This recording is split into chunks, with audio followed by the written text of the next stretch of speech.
In this video, I'm going to show you how you can easily scan QR code on an iPhone. Be sure to watch the video to the very end so you don't make any mistakes. Let's get started, guys, and basically we can easily scan a QR code using our iPhone default camera app. However, first off, we need to head over to Settings.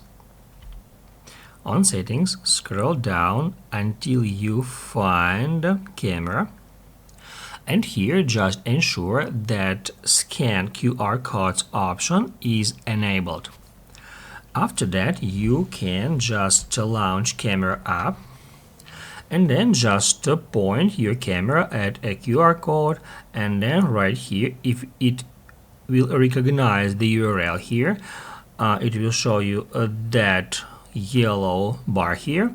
You can tap on it to follow that link. Now it says that Safari can't open the page because this error can't be found.